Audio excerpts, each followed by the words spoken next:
Welcome to the Kitchen Remodel Made Easy podcast. I'm your host, Robin Johnson, and I can't wait to chat with you about one of the most exciting topics ever. Kitchen design, right? I mean, who doesn't dream of remodeling their kitchen? Friends, if you're looking to uplevel the most important room in your home, I am so glad you're here. As an award-winning designer of over 20 years, kitchens are my absolute favorite room in the house. Join me to discover the latest design trends, color palettes, and what you should know when it comes to choosing a layout, cabinetry, appliances, and so much more. With hundreds of decisions to be made and thousands of dollars on the line, you won't want to miss an episode. Let's get started. Hello there, and welcome back to the Kitchen Remodel Made Easy podcast. If you're in the market to remodel your kitchen, well, you are in the right place to learn a lot before taking the plunge. And I'm going to take a wild guess that you are also in another very popular place, which is in one of the many kitchen remodel groups out there on Facebook, right? As a designer, it's a great place for me to learn so much about what is actually happening with homeowners out there. And sometimes I find that solid advice is given, while other times I really cringe because so many people are asking total strangers for advice that I definitely do not agree with. But I guess that's what you get for from design on Facebook, right? So today we're going to talk about a very popular post that pops up from time to time, which is what would you have done or not done looking back on your kitchen renovation? Because hindsight is always 2020, right? So out of 143 comments shared so far, I have boiled them down to the best of 12, which we're going to run through right now. These are 12 different comments. Some of them have multiple things to say, but there are 12 key comments. And of course, I'm going to sprinkle in my own designer feedback as we go. So let's jump in. Okay, these first couple comments, y'all, can I just say preach? As a professional working on new construction and remodel projects for over 20 years now, these hit home for sure. So the first person said, I would make sure that I had a contract for every single item listed. I'd budget an allowance for the constant changes that the contractor made. Nothing should be installed without your approval. I'd never sign a contract without a 3D rendering. And honestly, by the end of it, I would have hired a different contractor altogether. Friends, this should never happen. This is what occurs when you have an incompetent or dishonest contractor paired with a homeowner who are both diving into a project full of unknowns. There's unknown budgets, unknown materials, unknown timelines, and unknown expectations. And this is a recipe for disaster. Homeowners need contractors that they can trust, and contractors need clear direction from you. And it all starts with a solid plan on paper before the first hammer is ever swung. Here's another one similar that made my blood boil just a little bit. She said, help, my husband and I are building a house for the first time. We were naive and we didn't ask the right questions. Now we're stuck in the middle. We were sold on this amazing high-end home at a set price based on beautiful houses on the builder's website, only to learn that these homes came with tens of thousands of dollars in upgrades. We're already up to 20,000 in upgrades, and now we're being shown countertop options I don't even like. The included granite is $28 a square foot. And she said, I just assumed there would be a simple white option. I designed my entire kitchen around this, and now I'm in panic mode. Help. This, my friends, is why it matters. I hate seeing homeowners who are blindsided like this, and it gives the honest people in our industry such a bad reputation. Someone replied to her and she said, you need to do your research for all of your desired products up front. Don't let a contractor dictate allowances for you. Make sure that the budget matches what you want. We made the mistake of being so excited to find a one-stop shop company that we didn't notice the allowances were way too low for what we were paying. Yes, ma'am. When you're spending, guys, 50 to $150,000 or more on a new kitchen, you owe it to yourself to get educated. You have to figure out what it is that you want. You have to shop for quartz countertops, or is it floor to ceiling cabinetry, or is it built-in appliances or new flooring? You have to price out these materials and then start talking numbers with contractors. This is why I always say that you should design your kitchen a good 3 to 6 months before you interview contracts for your project. It gives you time to shop and compare material prices, or maybe you can wait for an upcoming sale so you can save money. But most importantly, it puts you in the driver's seat when meeting with contractors to get apples to apples price comparisons. You are essentially telling them, these are my selections, build my allowance budget around this. And if their quotes come in too high, well, you can choose to make alternate material selections so that you can get your budget in line. But either way, you are in control of the price. And basically, you're just getting labor quoted at this point. Okay, moving on to some great design-oriented feedback. Someone said, we used integrated appliances panel to match the cabinets. We added a small appliance cupboard with pocket doors. We opted for mostly drawers for the lower cabinets. And we skipped those fancy corner pull-out shelves, which were a total waste of space. And she loves her sink in front of her window. Well, I love this too.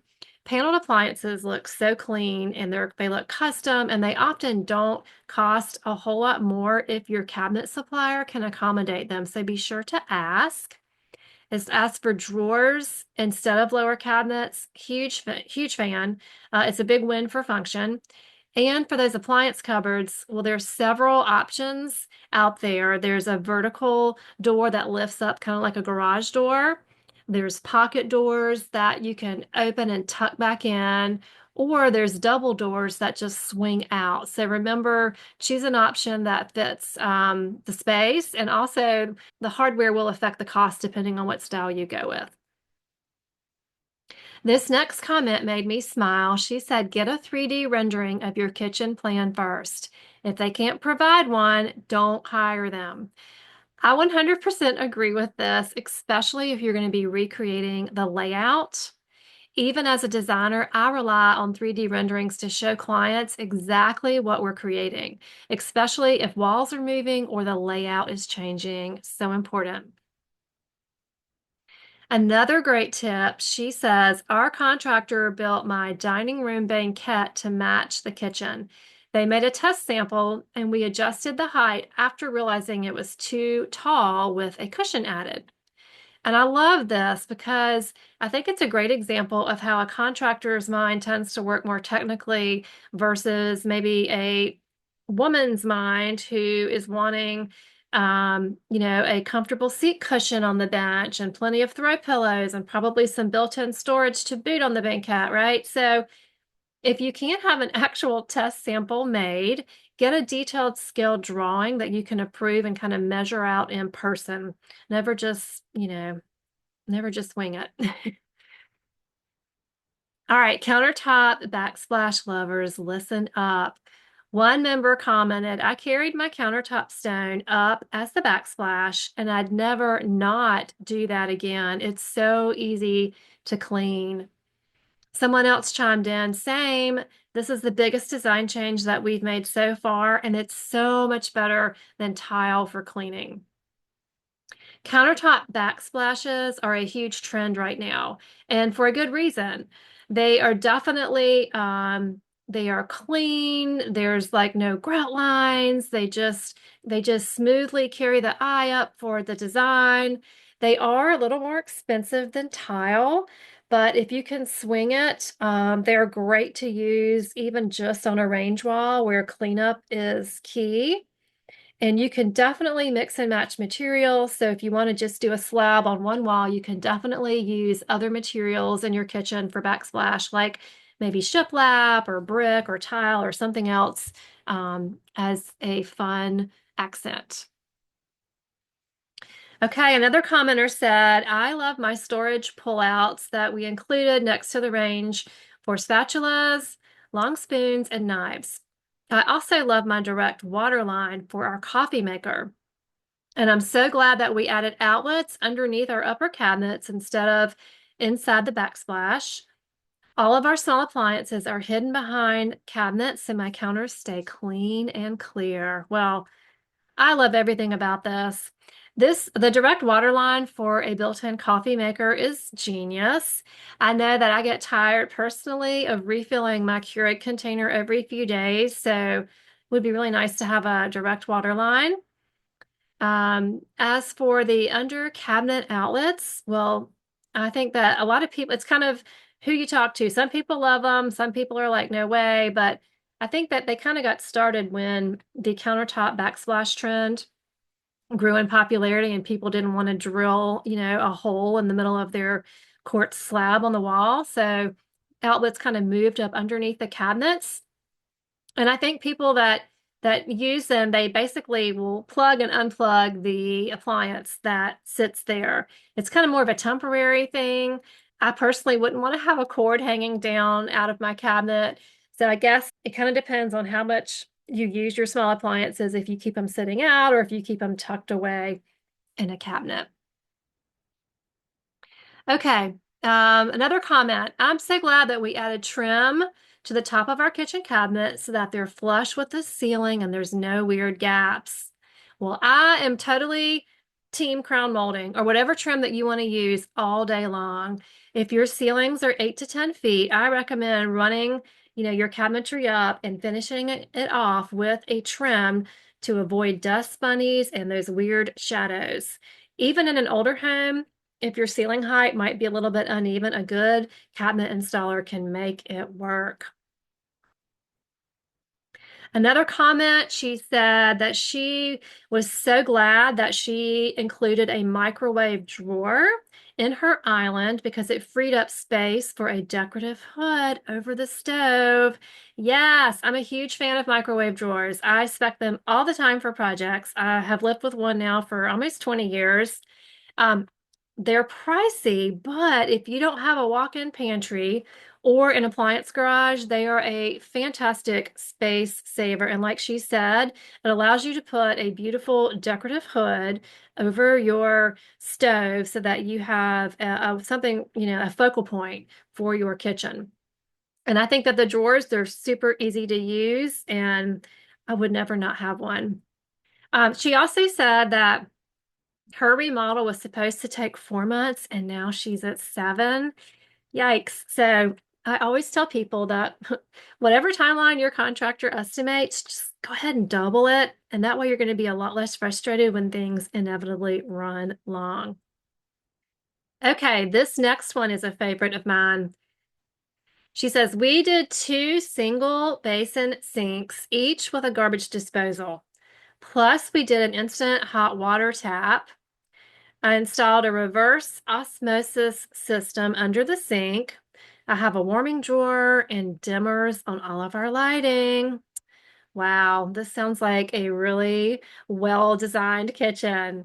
So I'm assuming that one of the sinks is her main sink and one would be maybe a prep sink or a pantry sink. But either way, having a garbage disposal on both is a really smart move and something that I like to recommend for my projects because nobody wants to fish out soggy bits of food, right, from the sink. So having a disposal makes it really easy for cleanup.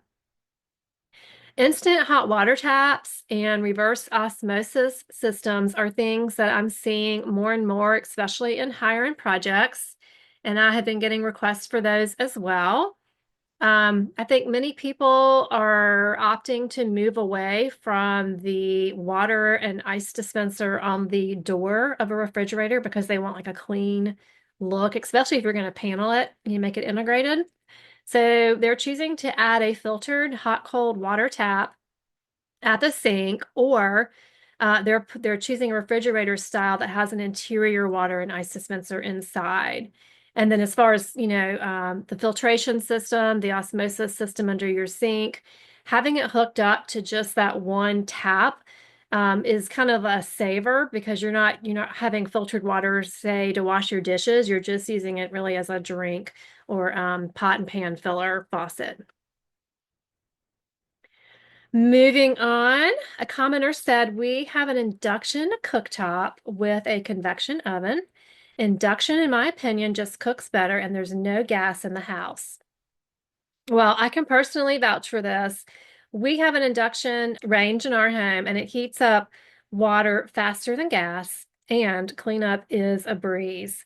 It looks like a electric cooktop, but it's not. It's induction, and you do have to have induction friendly pots and pans. Basically, if a magnet will stick to the bottom, it will work. But some states like California are really they are phasing out the sale of gas appliances. There's a new law for that. So induction is only growing in popularity, and it's a great choice for easy cleaning. It's great if you have kids around, there's no gas in the house. It's just a great option. So take a look at that. Another comment, this is number 11. She said, we found our quartzite slab first before finalizing the size of our kitchen island so that we would not have a seam. And this is a really smart move. If you don't want a seam in your island, you can choose to shop for your countertop slab first. So standard quartz slabs max out around 10 feet, but there are some jumbo slabs that go up to 12 feet. It really just depends on what you choose. So if you have the room for a large kitchen island, keep this in mind when designing your kitchen, and maybe look around to see what slabs might work for you. And finally, the last comment.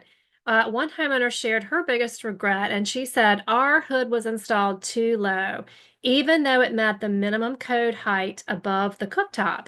It's a constant headbanger for me and my husband. Also, we think we got a quote deal on our vent because it uses halogen light bulbs and they get uncomfortably hot really fast. So this is just a great reminder here that yes, each state has its own building codes for how high a hood should be above the Ranger cooktop, which is usually about 30 to 36 inches. But code minimum doesn't always mean that it's best for your kitchen. You need to factor in the depth of your hood, the height of your ceiling, and most importantly, how tall the people are that are cooking in your kitchen. As for halogen bulbs, yes, I would probably try to definitely get LEDs if you can. And that's it. That's it for the 12. So we're going to run through these again really quick today. Okay, number one, we talked about avoid package pricing from your builder and doing your research up front so that you have your kitchen materials selected long before contractor is in the picture. Number two, you want to have a detailed contract and know the installation schedule. Number three, you want to consider using integrated appliances, drawers instead of doors on lower cabinets, under cabinet outlets, and a dedicated cabinets for those small appliances. Number four, get a 3D rendering or walk away.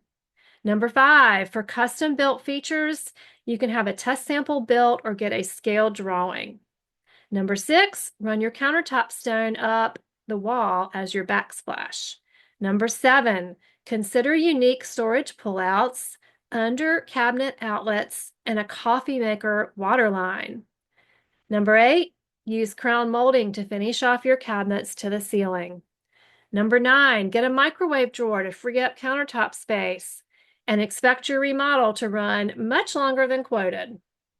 Number 10, order garbage disposals for all kitchen sinks and consider a separate hot-cold filtered water tap. Number 11, consider induction cooking for your next appliance. And number 12 is choose your slab before finalizing the size of your kitchen island. Now, I know that was a lot, but I hope you found this to be helpful, and maybe it'll give you a couple fresh ideas for your own kitchen plans. And if you subscribe to my email list, I will send you a list of all of these tips for free. As always, if you'd like to work with me locally or even virtually, you can head to www.robinjohnsonинteriors.com to check out my services. And If you're ready to design your own kitchen, but you want some expert guidance, resources, and 20 plus years of wisdom in all in one place, check out my Kitchen Remodel Made Easy program, also right on my website. Thanks for listening, and I'll see you next time. Thanks for tuning in to the Kitchen Remodel Made Easy podcast. If you want to continue the conversation or share your thoughts, I'd love to hear from you. Head over to my Instagram page at Robin Johnson Interiors and send me a DM. If you're curious how to get started on your own remodeling journey, well, I have a free resource for you that you can download called the Kitchen Remodel Starter Kit in the show notes below, or you can head to my website and grab it there on the front page. Friends, if you enjoyed today's podcast and you can't wait to hear more, please leave a raving review to help others find me. And if you didn't, well, don't worry about it. Have a great weekend, and I'll be back soon for more kitchen design conversations.